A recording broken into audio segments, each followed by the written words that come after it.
السلام عليكم ورحمة الله وبركاته. الحمد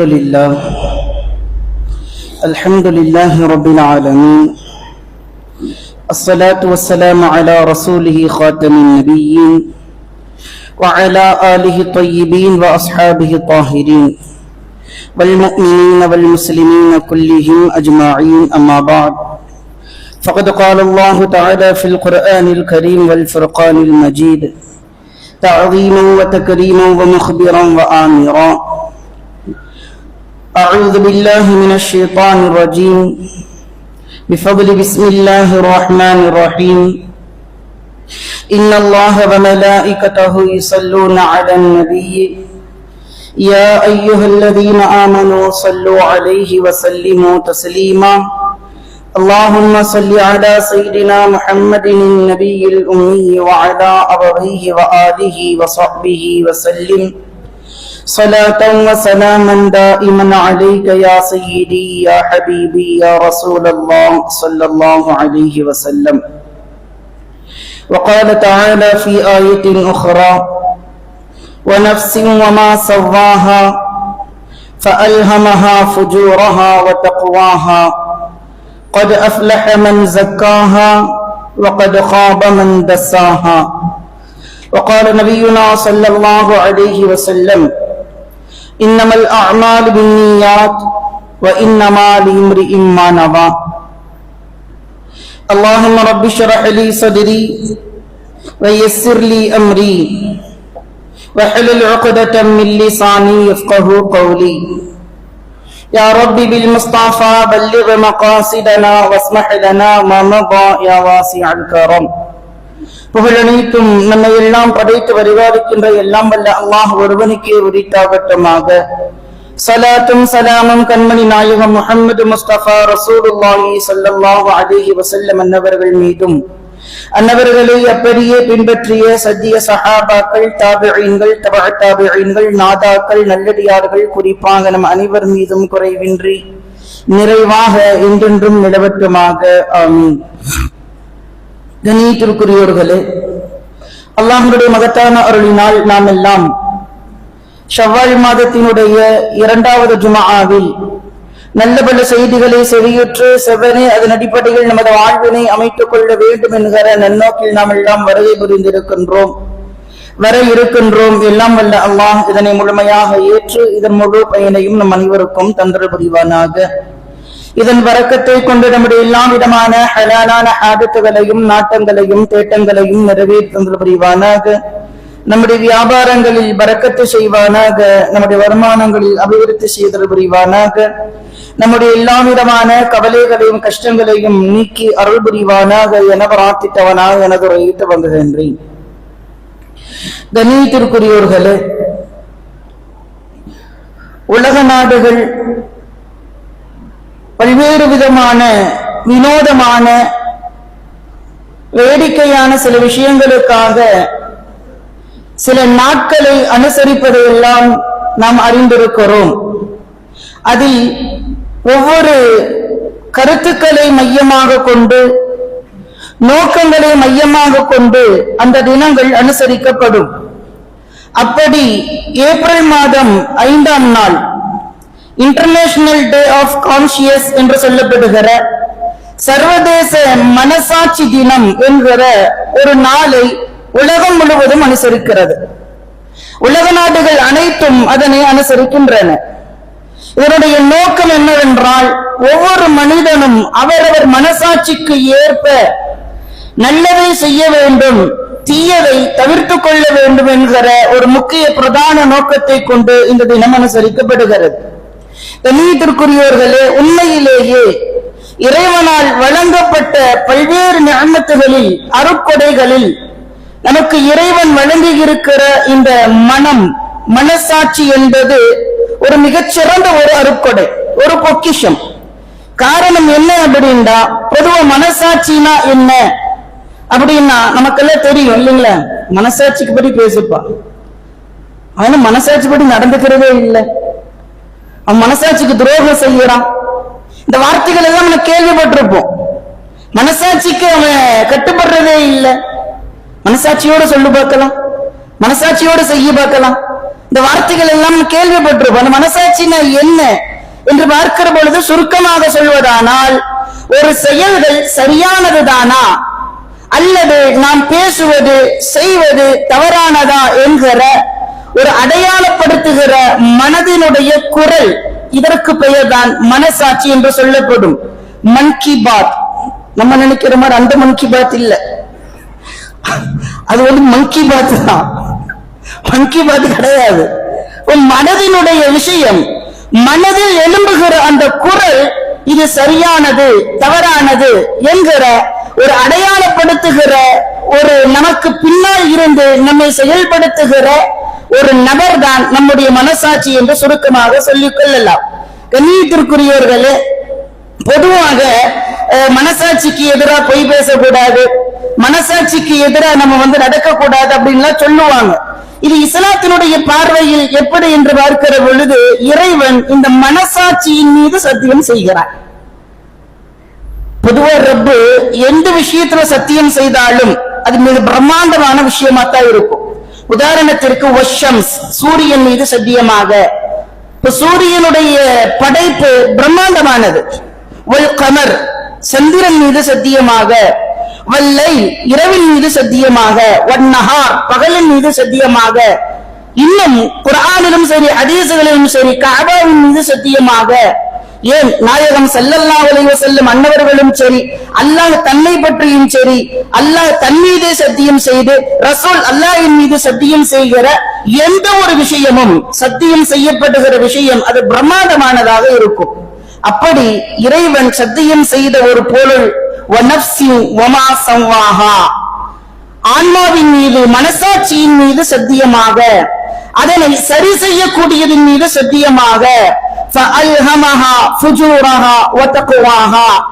அந்த மனசாட்சி என்பது நன்மை தீமையை உருவாக்கி கொடுக்கிறது. இது சரி இது தவறு என்பதை எடுத்து காட்டுகிறது. அதன் மீது சத்தியமாக என்று இறைவன் ஒவ்வொரு மனிதனுடைய ஆன்மாவின் மீதும் சத்தியம் செய்து பேசுகிறான். அதற்கடுத்து இறைவன் பேசுவான், அந்த மனசாட்சி படி யார் சரியான பாதையில் நடந்து கொள்கிறாரோ அவர் வெற்றி பெற்று விட்டார். எவர் மனசாட்சியை மதிக்காமல் அதனை நசுக்கி அதனை ஒன்றுமில்லாமல் மோசடி செய்கிறாரோ அவர் நாசமடைந்து விட்டார், தோற்று போய்விட்டார் என்று இறைவன் பேசுகிறார். ஆக நம்முடைய செயல்பாடுகள் இது சரிதானா இல்லையா அப்படிங்கறத அடுத்தவங்க சொல்லணுங்கிற அவசியம் இல்லை.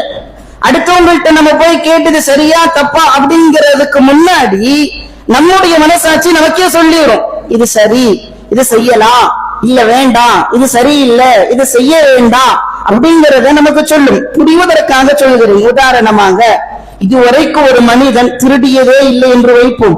அல்லாஹ் கடைசி வரைக்கும் யாருடைய பொருளையும் திருடாமல், அபகரிக்காமல், ஆசைப்படாமல் அல்லாஹ் நம்மை பாதுகாப்பானாக. புரிவதற்காக சொல்கிறேன். ஒரு குற்றம், இதுவரைக்கும் ஒரு மனிதன் திருடியதே கிடையாது. ஏதோ ஒரு சந்தர்ப்ப சூழ்நிலை திருட வேண்டிய கட்டாயம் ஏற்பட்டுருது. அவன் போய் அந்த பொருளை திருடுறான் அப்படின்னா அவன் ஈஸியா திருட மாட்டான். திருடுறதுக்கு முன்னாடி ஒரு பயம் ஏற்படும், எங்க மாட்டிப்போமோ அப்படிங்கிற பயம். இரண்டாவது, இது நாம் செய்வது சரியில்லை, இது குற்றம், இது இறைவன் நம்மை தண்டிப்பான் என்கிற ஒரு உள்ளுணர்வு ஏற்படும். இது அந்த மனசாட்சி என்ன சொல்லுது, எந்த சூழ்நிலை வந்தாலும் நீ செய்கிற இந்த செயல் குற்றம், பாவத்திற்குரியது, இதை செய்யாதே என்று தடுக்கிறது. அதுதான் அந்த உள்ளுணர்வு, அந்த பயத்தை ஏற்படுத்துவது. அதே சமயத்தில் இதுவரைக்கும் ஒரு மனுஷன் தொழுதே இல்லை என்று வைங்க, இல்ல தொழுகிற கூட நம்ம ஏதாவது பெருநாளுக்காக தொழுகிற சில மனுஷங்கள்லாம் இருக்கிறாங்க. பல பேருக்கு ஹஜ்ஜு உம்ராவுல நசீபே இருக்காது. முதன்முறையாக ஹஜ்ஜு செய்கிறார்கள் அல்லது உம்ரா செய்கிறார் என்று எடுத்துக்கொள்வோம். அவர் வாழ்க்கையில நினைச்சு கூட பார்த்திருக்க மாட்டார். ரப்ப அந்த நியமத்தை கொடுத்திருப்பான். அந்த நியமத்து கிடைச்சவுடன் பிளைட் கூட ஏறி இருக்க மாட்டாரு, டிக்கெட் விசா கூட கிடைச்சிருக்காது. ஆனா நம்ம ஹஜ்ஜுக்கு போக போறோம், அதற்கான ஆயத்தம் ஆயிட்டோம் பொழுது நம்முடைய மனதில் ஒரு சந்தோஷம் ஏற்படும். பாத்தீங்களா, இது நல்ல செயல், இது உண்மையிலேயே புகழுக்குரியது என்பதை நம் மனசாட்சி நமக்கு சொல்லுகிறது. புரிவதற்காக இந்த இரண்டு உதாரணங்கள். கண்ணியத்திற்குரியவர்களே, இந்த மனசாட்சியின்படி ஒரு மனிதர் நடந்து கொள்வார் என்றால் இறைவன் பேசுகிறான், அவன் வெற்றி பெற்று விட்டார். மனசாட்சியின்படி இது தவறு என்று தெரிகிற பொழுது ஒதுங்கிக் கொண்டால், இது நல்லது என்று செய்துவிட்டால் அவருடைய வாழ்க்கை நிச்சயமாக வெற்றிக்குரியதாக ஆகிவிட்டது என்று இறைவன் பேசுகிறார். எது தப்பு எது சரி அப்படிங்கிறது மனசாட்சி நமக்கு எப்படி சொல்லும்? பெருமானார் ஸல்லல்லாஹு அலைஹி வஸல்லம் அவரிடத்தில் ஹஜ்ரத் வாபிஸா ரலியல்லாஹு தஆலா அன்ஹு பெருமானார்ட்ட கேட்கிறாங்க, யா ரசூலல்லாஹ் அப்படின்னு போய் கேட்கறதுக்கு முன்னாடியே போய் ஒரு கேள்வி கேட்கலாம், ஒரு சந்தேகத்தை கேட்கலாம்னு போறாங்க. போய் சபையில போய் நின்ற உடனே யா ரசூலல்லாஹ் அப்படின்னு கூட கூப்பிடல. பெருமானார் சொல்றாங்க, தஸ்அலு அனில் பிர்ரி வல் இஸ்ம், என்னப்பா பாவம்னா என்ன நன்மைனா என்ன அப்படின்னு கேட்டு தெரிஞ்சுக்க வந்திருக்கியா அப்படின்னு கேட்கிறாங்க. அல்லாஹ் அக்பர். பெருமானாருக்கு எல்லாம் அறிவித்திருக்கிறது, பெருமானாருக்கு அல்லாஹ்வால் எல்லாம் அறிவிக்கப்பட்டிருக்கிறது. போய் நிக்கிறாங்க. வந்த உடனே யா வாபிஸா தஸ்அலு அனில் பிர்ரி வல் இஸ்ம், தீமை நன்மை என்ன என்பதை பற்றி நீ கேட்க வந்திருக்கிறாயா என்று கேட்டவுடன் ஆச்சரியத்தில் வாபிஸா ரலியல்லாஹு தஆலா சொல்கிறார்கள், நான் யா ரசூலல்லாஹ், ஆமா அதுக்குத்தான் நான் வந்திருக்கிறேன் சொன்ன உடனே நாயகம் ஸல்லல்லாஹு அலைஹி வஸல்லம் தங்களுடைய வரக்கரங்களில் உள்ள 5 விரல்களையும் ஒன்றாக மடக்கி நெஞ்சில விளையாட்டுக்கு ஒரு குத்து குத்திட்டு சொல்றாங்க, இஸ்தஃப்தி கல்பக், நீ எங்கிட்ட கேட்கறதுக்கு முன்னாடி உன் நஃப்ஸிட்ட உன் ஆன்மாட்ட உன் மனசாட்சிட்ட நீ கேட்டுக்கோ. பெருமானார் சொல்கிறார், நஃப்ஸக இஸ்தஃப்தி கல்பக யா வாபிஸா, வாபிஸாவே உன்னுடைய ஆன்மாவிடத்தில் உன்னுடைய மனசாட்சி இடத்தில் நீ அதனை கேட்டுக்கொள். அது நல்லதா கெட்டதா, இது பாவமா நன்மைக்குரியதா என்பதை உன்னுடைய மனசாட்சி உனக்கு சொல்லிவிடும் என்று பெருமானார் 3 முறை சொல்லிவிட்டு, மா இத்மஅனத் இலைஹி நஃப்ஸ் வத்மஅன வல் இஸ்மு மா ஹாக ஃபி நஃப்ஸி, நன்மை என்றால் உன்னுடைய மனது அது திருப்தி கொள்ளும், நிம்மதியா இருக்கும். நீ ஒரு காரியத்தை செய்ய போற, தப்பா ரைட்டான்னு தெரியல, செய்யறதுக்கு முன்னாடி எந்த விதமான நெருடலும் உனக்கு ஏற்படவில்லை என்றால், எந்த பதற்றமும் உனக்கு ஏற்படவில்லை என்றால், நீ நிம்மதியாக சலாமத்தாக உன்னுடைய மனம் உன்னுடைய ஆன்மா இருக்கிறது என்றால் அது நன்மையான காரியம். அதே சமயத்தில் பாவம் என்பது மா ஹாக ஃபி நஃப்ஸ், உன்னுடைய ஆன்மாவில் உன்னுடைய மனதில் உன்னுடைய உள்ளத்தில் ஏதேனும் ஒரு நெருடலோ பதற்றமோ ஏற்பட்டால் நீ புரிந்து கொள், நீ செய்ய இருப்பது ஒரு தவறான காரியம். மனசாட்சி நமக்கு சொல்லிடுது, ஒரு இண்டிகேஷன் கொடுத்துருது, ஒரு பயத்தை கொடுத்துருது, ஒரு உள்ளுணர்வை கொடுக்குது, இது சரி இல்ல இது சரியில்லை அப்படிங்கிறது. நாம் செய்வதற்கு முன்னால் நம்முடைய மனம் குழம்பி விடும் என்றால், நம்முடைய மனம் பதற்ற நிலையில் ஏற்பட்டு விடும் என்றால், நம்முடைய மனதில் ஏதோ ஒரு நெருடல் ஏற்படும் என்றால் அது சரியல்ல என்பது நமக்கு ஆன்மா சொல்லிவிடும் என்று நாயகம் ஸல்லல்லாஹு அலைஹி வஸல்லம் அவர்கள் சொல்கிறார்கள். கண்ணியத்திற்குரியவர்களே, பொதுவாக யாராக இருந்தாலும் நன்மை எது தீமை எது என்று கேட்கிற இடத்தில் இதுவெல்லாம் நல்ல விஷயம் இதுவெல்லாம் தீய விஷயம் நம்ம சொல்லுவோம். தொழு நல்லது, தொழாம இருக்காத கெட்டது, உண்மையை பேசி நல்லது, பொய் பேசாத கெட்டது, ஹலாலான முறையில வாழ்ந்து கொள் நல்லது, ஹராமான முறையில் வாழ்ந்து விடாது இது கெட்டது என்று நாம் விளக்கம் கொடுப்போம்.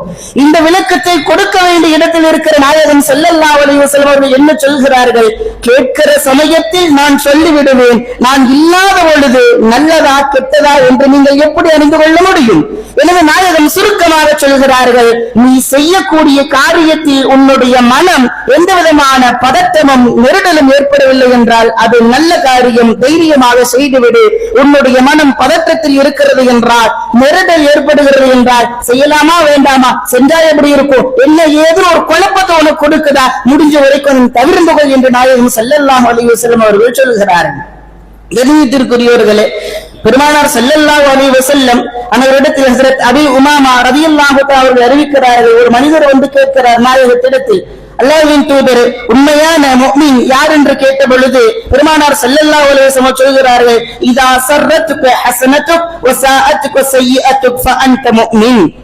நீ ஒரு செயல் செய்யற அது நல்லதாக அமைகிறது என்று உன்னுடைய ஆன்மாவிற்கு தெரிகிறது என்றால், அதே சமயத்தில் ஒரு செயல்பாடை செய்கிறாய் அது தீயது என்று உன்னுடைய உள்ளுணர்வு உனக்கு சொல்கிறது என்றால் அதன்படி நீ நடந்து கொண்டால் ஃபஅன்த முஃமின் என்று பெருமானார் ஸல்லல்லாஹு அலைஹி வஸல்லம் சொல்லிவிட்டு அதற்கு அடுத்து அந்த நபர் கேட்கிறார், யா ரசூலல்லாஹ் ஃபமல் இஸ்ம், பாவம் என்றால் என்ன, தீயது என்றால் என்ன என்பதை நான் எப்படி அறிந்து கொள்வது என்று கேட்கிற பொழுது பெருமானார் சொல்கிறார்கள், உன்னுடைய மனதில் ஒரு நெருடல் ஏற்படும், ஒரு பதற்றம் ஏற்படும், அந்த விஷயத்தை நீ ஒட்டுமொத்தமாக விட்டுவிடு. ஒரு முஃமினுடைய அடையாளம் என்ன? உள்ளுணர்வு ஒன்றை சொல்கிறது என்றால் அதன்படி நடந்து விடுவோமே என்றால் அதனை எதிர்கொள்கிற ஆற்றல் இறைவன் நமக்கு கொடுத்து விடுகிறான். ஈமானில் நமக்கு பலம் வருகிறது. உண்மையான முஃமின் நாம் இருக்க முடியும். அந்த ஆன்மாவிற்கு மனசாட்சிக்கு எதிராக நாம் நடந்து கொள்வோமே என்றால் நிச்சயமாக நாம் குற்றவாளிகளாகத்தான் வாழ்ந்து கொண்டிருக்கிறோம் என்பதை இஸ்லாம் மிக தெளிவாக சொல்லி தருகிறது. கண்ணியத்திற்குரியவர்களை, பொதுவாக ஒரு செயல் நம்ம செஞ்சிட்டோம், இது தப்பு அப்படிங்கிறது அந்த சமயத்துல தெரியல, அதற்கு பிறகு தெரிகிறது என்றால் ஏதோ ஒரு வகையில் ரப்பு நம்மள அருட்பார்வையோடு பார்த்துக்கிட்டு இருக்கிறான்னு அர்த்தம். ஒன்றுமில்லை. உதாரணத்திற்கு ஹஸரத் பெருமானார் ஸல்லல்லாஹு அலைஹி வஸல்லம் அவர்களை எதிர்த்த குறைஷி கோத்திரத்தார்கள் கூட்டத்தார்கள் ஏராளம். அதில் அபூஜஹலும் ஒருவன். அபூஜஹலுடைய மகனார் இக்ரிமா பின்னால் சஹாபியாக ஆனார்கள் ரலியல்லாஹு தஆலா அன்ஹு. இவங்க ஆரம்பத்தில் ரசூலுல்லாஹ்வை கடுமையா எதிர்ப்பாங்க, கடுமையான வார்த்தைகளை பேசுவாங்க. எந்த போரெல்லாம் அறிவிக்கப்படுகிறதோ இஸ்லாத்தினுடைய படைக்கு எதிராக இவர்கள் தலைமை தாங்குவார்கள். அப்படி ஒரு சூழல். கடைசியில எல்லாம் இஸ்லாம் பல்கி பெருகிற பொழுது, பெருமானாருடைய கரத்தில் ஆட்சி வருகிற பொழுது இக்ரிமா ரலியல்லாஹு தஆலா என்ன பண்ணிடுறாங்க அப்படின்னா வெகு தூரத்துக்கு அவங்க போயிடுறாங்க. ரொம்ப தூரத்துக்கு போய் அவங்க வாழ்ந்துகிட்டு இருக்கிறாங்க. அந்த சமயத்துல அவங்களுடைய மனைவி உம்மு ஹக்கீம் பின் ஹாரிஸ் ரலியல்லாஹு தஆலா அன்ஹா மக்கா வெற்றியாகிறது. இதுக்கு மேல நம்ம இந்த மக்காவுக்குள்ள இருக்க முடியாது, நம்ம எஸ்கேப் ஆகிற வேண்டியதான் அப்படி இக்ரிமா ஓடி போயிடுறார். அப்ப அவங்க மனைவி ஹஸரத் உம்மு ஹக்கீம் பின் ஹாரிஸ் ரலியல்லாஹு தஆலா அன்ஹா என்ன பண்றாங்கன்னா நேரா அவங்க கணவர் இருக்கக்கூடிய அந்த யமன் தேசத்துக்கு போய் கணவரை கூட்டிட்டு வர்றாங்க. அந்த இடத்துல இல்ல, நான் பெருமானாரை நான் ரசூலுல்லாஹ்வை முஹம்மதன் அதிகமா வசைபாடு விட்டு திட்டி விட்டு அவருக்கு எதிராக பல போர்களில் நான் நின்றிருக்கிறேன். இப்படி இருக்க நான் எப்படி மக்காக்குள்ள வர முடியும்? இல்ல நான் வரல அப்படின்னு சொன்ன உடனே அவங்க மனைவி சொல்றாங்க, இல்ல இல்ல நீங்க நினைக்கிற மாதிரி எல்லாம் இல்ல முஹம்மது, அல்லாஹ்வின் தூதர் நீங்கள் நினைப்பது போன்று கிடையாது, நீங்கள் வாருங்கள் வந்து பார்த்தால் உங்களுக்கே புரியும் என்று சொல்கிறார்கள். இருந்தாலும் மனசாட்சி உறுத்துகிறது. இன்னும் இஸ்லாத்தை ஏற்றுக்கிறல. முஃமினாக இருந்தாலும் சரி, காஃபிராக இருந்தாலும் சரி, மனிதராக இருந்தால் மனசாட்சி இறைவன் கொடுத்து விடுகிறார். செய்வது தவறா சரியா, நாம் செய்வது தவறு என்கிற அந்த உள்ளுணர்வு, குற்ற உணர்வு அவ்வப்போது ஏற்பட்டுக் கொண்டே இருக்கும். இதே போல இஸ்லாத்தை ஏற்கவில்லை, அவர்கள் உள்ளுணர்வு, குற்ற உணர்வு அவர்களை தடுக்கிறது. இல்ல நான் வரல, இல்ல இல்ல நீங்க வாங்க பாத்துக்கிறலாம் அப்படின்னு சொன்ன உடனே பெருமானார் ஸல்லல்லாஹு அலைஹி வஸல்லம் அவர்கள் அவங்களுடைய சபைக்கு இக்ரிமா ரலியல்லாஹு தஆலா வருகிற பொழுது வெகு தூரத்தில் இருந்து பயணித்து வருகிற நபரை வாருங்கள், உங்கள் வரவு நல்வரவாகட்டும் என்று வெல்கம் பண்றாங்க ரசூலுல்லாஹ். இதுலயே அவர் அவுட் ஆயிட்டாரு. இந்நேரம் வேற யாராவது இருந்தா பார்த்த உடனே வெட்டி போட்டிருப்பாங்கல்ல, கடைசிக்கு கடைசி திட்டியாவது இருப்பாங்கல்ல. ஆனா இவங்க அகலவோ சகலா வாங்க வாங்கன்னு சொல்லி வெல்கம் பண்றாங்க, மரியாதையோடு நடந்துக்கிறாங்களேன்னு சொல்லி அதுலயே அவுட் ஆயிட்டாங்க. சொன்ன உடனே ஹஸரத் இக்ரிமா ரலியல்லாஹு தஆலா வந்த உடனே பெருமானாரை பார்த்த முதல் கேள்வி என்ன தெரியுமா? அல்லாஹ்வின் தூதரே முஹம்மது, நான் என்ன செய்ய வேண்டும்? இதுவரைக்கும் உங்களுக்கு எதிராக நடந்திருக்கிறேன், நான் பயந்துகிட்டே இருந்தேன், என்ன நீங்க வெட்டிடுவீங்க, ஒரு தோழர்கள் போட்டு தள்ளிடுவாங்கன்னு பயந்துகிட்டே இருந்தேன். ஆனா உங்களுடைய இந்த நடைமுறை உண்மையிலேயே ஆச்சரியத்தை ஏற்படுத்துகிறது. சொல்லுங்கள், நான் என்ன செய்ய வேண்டும்? நீங்கள் சொன்னால் மறுப்பு இல்லை. பெருமானார் என்ன சொல்லி இருப்பாங்க? நீ கலிமத்து ஷஹாதாவை சொல்லுங்கள், லா இலாஹா இல்லல்லாஹ் என்கிற கலிமாவை சொல்லி என்னை நீங்கள் தூதராக, அல்லாஹ்வின் தூதராக ஏற்றுக்கொள்ளுங்கள் என்கிற ஒற்றை கலிமாவை சொன்னால் போதும் என்று சொல்கிறார்கள். சொன்ன உடனேயே மறுப்பு இல்லாமல் அந்த தருணத்தில் ஹஸரத் இக்ரிமா ரலியல்லாஹு தஆலா அவர்கள் இஸ்லாத்தை தழுவுகிறார்கள். அதற்கு அடுத்து ரசூலுல்லாஹ் கேட்கிறாங்க, யா இக்ரிமா லா தஸ்அல்னி யௌம ஷைஆ அஅதைது வஹதன் இல்லா அதைதகஹு. இன்னைக்கு நீங்க என்ன கேக்குறீங்களோ என்ன வேணாலும் கேளுங்க, யாருக்குமே தராததா இருந்தாலும் கூட உங்களுக்கு நான் தந்துருவேன், என்ன வேணும் கேளுங்க அப்படின்னு கேட்ட உடனே அவங்க சொல்றாங்க முதல் வார்த்தை, யா ரசூலல்லாஹ் அஸ்அலுக அன் தஸ்தக்ஃபிர லி குல்ல அதாவத்தின் ஆதைதுகஹா. நான் இஸ்லாத்திற்கு முன்னால் உங்களுக்கு எதிராக பகைமையோடு நடந்து கொண்ட அத்தனை காரியத்தையும் நீங்கள் மன்னிக்க வேண்டும். அல்லாஹ்விடத்துல மன்னிப்பு கேளுங்கன்னு சொல்லல, பெருமானார் மன்னித்தால் இறைவனுடைய மன்னிப்பு அங்கு கிடைத்துவிடும் என்று அவருக்கும் தெரிந்திருந்தது. இஸ்லாத்தில் நுழைந்த ஒரு நிமிடத்தில் புரிந்து கொண்டார்கள் முஹம்மது ஸல்லல்லாஹு அலைஹி வஸல்லம் அவர்களை. சொன்னாங்க, அல்லாஹ்வின் தூதர், நான் இது நாள் வரைக்கும் உங்களுக்கு பகைமையோடு நடந்து கொண்டேன், உங்களுக்கு எதிராக பல போர்களில் நான் ஈடுபட்டிருக்கிறேன், அதுவெல்லாம் மன்னிக்க வேண்டும், என்னுடைய குற்ற உணர்வு என்னை உறுத்திக் கொண்டே இருக்கிறது, என் மனசாட்சி இடம் கொடுக்க மாட்டேறது என்கிற ஒரு தகவலை சொன்னவுடன் பெருமானார் ஸல்லல்லாஹு அலைஹி வஸல்லம் அவர்கள் கரங்களை உயர்த்தி சொன்னார்கள், அல்லாஹும்ம ஃபிர் லஹு குல்ல அதாவத்தின் ஆதானிஹா. அல்லாஹுவே, இறைவனே, யார இவர் எனக்கு எதிராக செயல்பட்ட பகைமையை பாராட்டிய அத்துணை காரியத்தையும் மன்னித்து விடு, இவர் இஸ்லாத்திற்கு எதிராக எந்தெந்த போர்களில் எல்லாம் ஈடுபட்டாரோ அவை அனைத்தையும் மன்னித்து விடு என்று துஆ கேட்கிறார்கள். கேட்டவுடன் ஹஜ்ரத் இக்ரிமா ரலியல்லாஹு தஆலா அவர்கள் சொல்கிறார்கள், ரஸீது யா ரசூலல்லாஹ், அல்லாஹ்வின் தூதரே, நான் பொருந்திக் கொண்டேன், இப்ப எனக்கு மனசு ராகத்தா இருக்கு, நான் நிம்மதியா இருக்கிறேன் என்கிற வார்த்தையை சொல்லிவிட்டு அதற்கு அடுத்து சொல்கிறார்கள், லா அத்உ நஃபகத்தன் குன்து அன்ஃபகஹா ஃபீ ஸத்தின் அன் ஸபீலில்லாஹ். அல்லாஹ்வின் பாதையில் எந்த அளவிற்கு அல்லாஹ்வின் பாதையில் யாரும் நிற்க கூடாது என்று நான் போரிட்டேனோ, போருக்காக செலவு செய்தேனோ, அதைவிட பன்மடங்காக அல்லாஹ்வின் பாதையில் நிற்க வேண்டும், அல்லாஹ்வின் பாதையில் யாரெல்லாம் செல்கிறார்களோ அவர்களுக்காக நான் செலவு செய்வேன், இது சத்தியம் என்று ஹஜ்ரத் இக்ரிமா ரலியல்லாஹு தஆலா அவர்கள் சொல்கிறார்கள். அதனை தொடர்ந்து சொல்வார்கள், வலா கிதாரின் குன்து உகாதிலு ஃபீ ஸத்தின் அன் ஸபீலில்லாஹ். அல்லாஹ்வின் பாதையை தடுப்பதற்காக பல போர்களில் நான் ஈடுபட்டேன், இதற்கு மேற்பட்டு எத்தனை போர் நடந்தாலும் என்னுடைய உயிர் இருக்கும் வரைக்கும், உடல் இருக்கும் வரைக்கும் அல்லாஹ்வின் பாதையில் நான் போரிட்டுக் கொண்டே இருப்பேன், இது சத்தியம் என்று இக்ரிமா ரலியல்லாஹு தஆலா சொல்கிறார்கள். அதற்கு பிறகு நடந்த அத்துணை போர்களிலும், குறிப்பாக பெருமானார் ஸல்லல்லாஹு அலைஹி வஸல்லம் அவருடைய காலத்திற்கு பிறகு எர்மூக் என்கிற யுத்தம் ஏற்படுகிறது. அந்த போரிலே தன்னை ரசூல் என்று பிரகடனப்படுத்திய ஒரு நபரை எதிர்த்து கொலை செய்து அந்த போரிலே ஷஹீதாகிறார்கள் ஹஜ்ரத் இக்ரிமா ரலியல்லாஹு தஆலா அவர்கள் என்றார். கண்ணியத்திற்குரியோர்களே, இந்த இடத்தில் நாம் விளங்க வேண்டியது, முஸ்லிமாக இருந்தாலும், முஃமினாக இருந்தாலும், காஃபிராக இருந்தாலும், யகூதியாக இருந்தாலும், மனிதராக பிறந்து விட்டால் மனசாட்சி என்கிற ஒரு நபரை, ஒரு விஷயத்தை இறைவன் நம்மோடு வைத்திருக்கிறான். குற்றம் செய்வதற்கு முன்னால் அது நமக்கான ஒரு அடையாளத்தை காண்பிக்கும், இது குற்றம், இது தவறு என்று செய்ததற்கு பிறகு உயிர் இருக்கும் வரைக்கும் ஒரு உள்ளுணர்வு, குற்ற உணர்வை ஏற்படுத்திக் கொண்டே இருக்கும். அதிலிருந்து நம்மை பாதுகாத்துக் கொள்ள வேண்டும். அதுதான் மனசாட்சி. எனவே மனசாட்சியின்படி நடந்து கொள்வதும் வாழ்வதும் இஸ்லாம் உண்மையிலேயே ஆதரிக்கிறது, அதனை வரவேற்கிறது என்பதை புரிந்து கொள்ள வேண்டும்.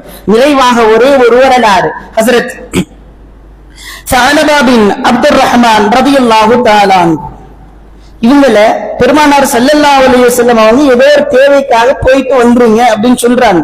இவங்களுக்கு போயிட்டாங்க. போனா வரவே இல்லை. அவங்க 1 மணி நேரம் ஆகுது, 2 மணி நேரம் ஆகுது, 1 நாள் ஆகுது, 2 நாள் ஆகுது. கடைசியில கிட்டத்தட்ட ஹதீஸ்ல இடம் வரும் 2 வாரங்கள் அல்லது 40 நாட்கள் என்று இடம் பெறுகிறது. ஆளே காணோம்.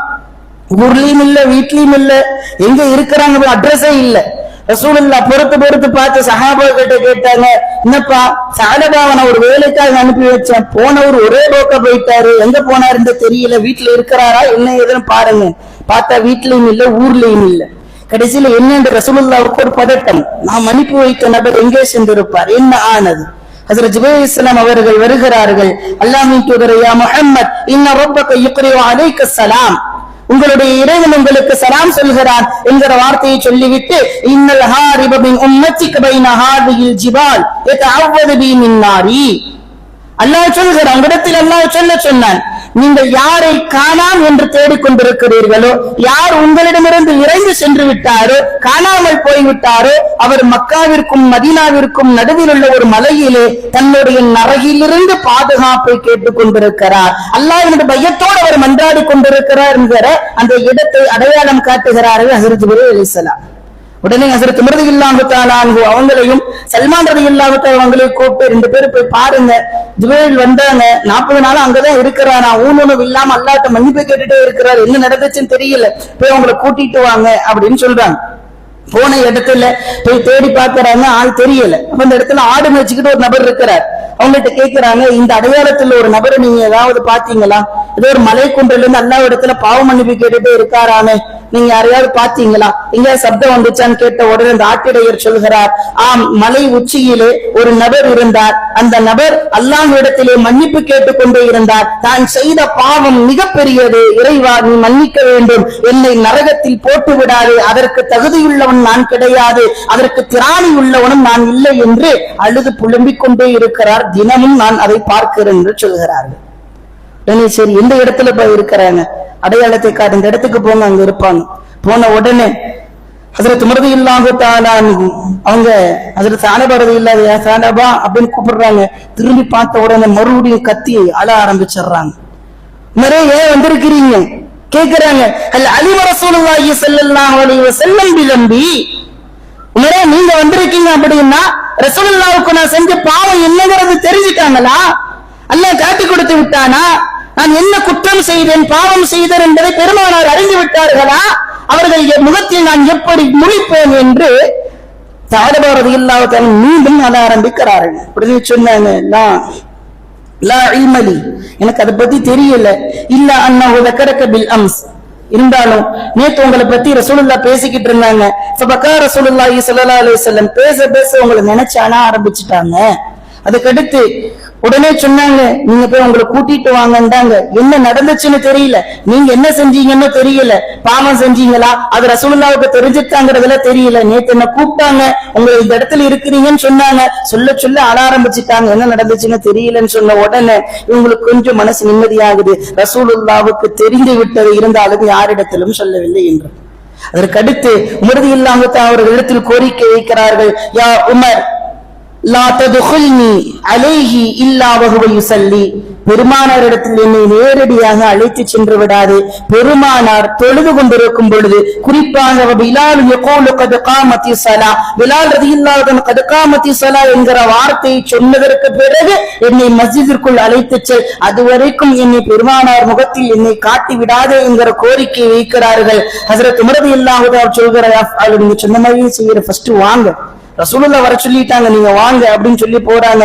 போன இடத்தில் பெருமானார் ஸல்லல்லாஹு அலைஹி வஸல்லம் அவர்கள் தொழுது முடித்ததற்கு பிறகு ஸஅலபா ரலியல்லாஹு தஆலா அன்ஹு அவர்கள் அழைத்து கேட்கிறார்கள், நான் உங்களுக்கு ஒரு பணியை கொடுத்தேன், நீங்கள் எங்கே சென்றீர்கள், ஏன் இவ்வளவு நாட்கள் ஆனது என்று கேட்ட பொழுது ஹஜ்ரத் ஸஅலபா ரலியல்லாஹு தஆலா சொல்கிறார், யா ரசூலல்லாஹ் நீங்க ஒரு வேலையை சொன்னீங்க, போயிட்டு இருக்கும் பொழுது ஒரு பெண்மணி குளித்துக் கொண்டிருந்தார், யதார்த்தமாக என்னுடைய கண்ணில் அவரை நான் பார்த்து விட்டேன், மீண்டும் என்னுடைய பார்வை அந்த பெண்ணின் மீது பட்டது, அதற்கு பிறகு என்னுடைய மனசாட்சி எனக்கு இடம் கொடுக்கவில்லை, நான் செய்தது தவறுதானே, நான் செய்தது குற்றம் தானே, ஒரு அந்நிய பெண்ணை குளிக்கும் பொழுது நான் பார்த்து விட்டேனே, இறைவன் என்னை எப்படி மன்னிப்பான் என்பதை கடந்து இந்த கண்களால் உங்களை நான் எப்படி பார்க்க முடியும் என்கிற பயம் எனக்கு ஏற்பட்டது யா ரசூலல்லாஹ்.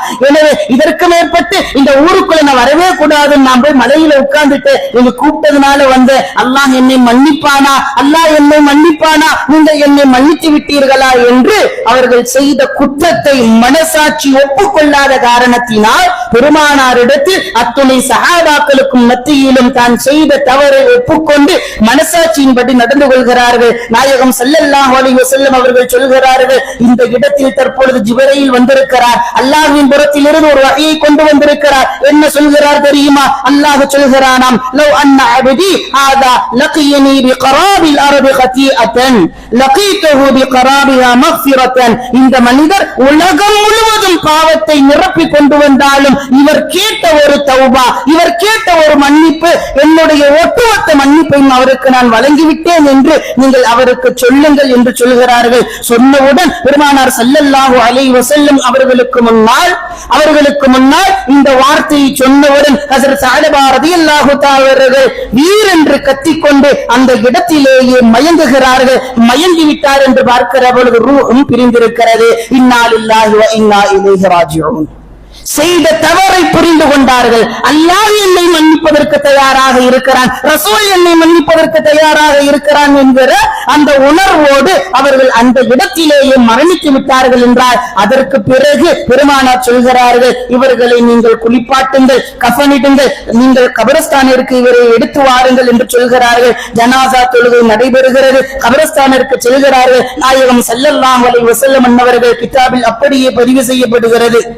கட்டை விரல்கள் இல்ல யம்ஷி அலா அத்ராஃபி அனாமிலிஹி அவர்களுடைய விரல் நுனிகளால் நடந்து கொண்டிருக்கிறார்கள் பெருமானார் ஸல்லல்லாஹு அலைஹி வஸல்லம். நார்மலா குதிங்கள் கீழே படவே இல்லை, விரல் நுனியில வச்சு நடக்கிறாங்க. இதெல்லாம் சஹாபாக்கள் பாக்குறாங்க, ஒருவேளை அங்க ஏதாவது குத்துற மாதிரி ஏதாவது பொருள் இருக்குதா என்னன்னு தேடி பாக்குறாங்க, ஒண்ணுமே இல்ல. ஜனாசாவெல்லாம் அடக்கப்பட்டதற்கு பிறகு பெருமானத்தில் கேட்கிறார்கள், யா ரசூலல்லாஹ் ரஐனாக தம்ஷி அலா அத்ராஃபி அனாமிலி உங்களுடைய விரல் நுனியின் மூலமாக நீங்கள் நடந்து வந்து கொண்டிருந்தீர்களே என்ன ஆனது, காரணம் என்ன என்று கேட்கிற பொழுது பெருமானார் சொல்கிறார்கள், வல்லதி பாஸனி பில் ஹக்கி நபிய்யா என்னை நபியாக சத்தியத்தை கொண்டு அனுப்பிய அல்லாஹ்வின் மீது சத்தியமாக சொல்கிறேன், மா கதர்து இந்த பூமியின் மீது என்னுடைய பாதத்தை வைப்பதற்கு நான் சக்தியற்றவனாக இருந்தேன். என்னால பாதத்தை பூமியில வைக்கவே முடியல, தரையில வைக்கவே முடியல. காரணம் என்ன தெரியுமா? மின் கஸ்ரதி அஜ்னிஹதி மன் நஸல் தஷீஅதிஹிம் மினல் மலாயிகா இவர்களுடைய ஜனாசாவில் கலந்து கொள்வதற்காக ஏராளமான மலக்குகள் வந்து விட்டார்கள், ஆஜராகி விட்டார்கள், ஜனாசாவில் கலந்து கொண்டார்கள். அவர்கள் இறக்கைகள் எல்லாம் சிறகுகள் எல்லாம் பூமியில் படர்ந்திருந்தது.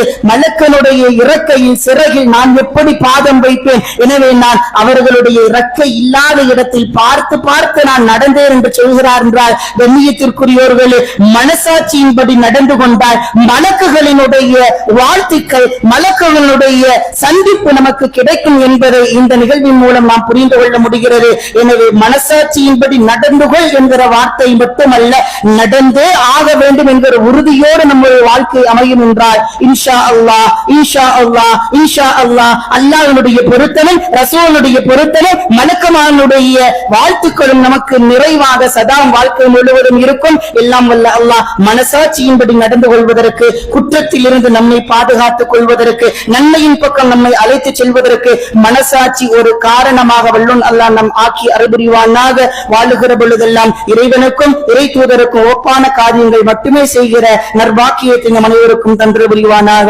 وآخر دعوانا الحمد لله رب العالمين. السلام عليكم ورحمة الله وبركاته.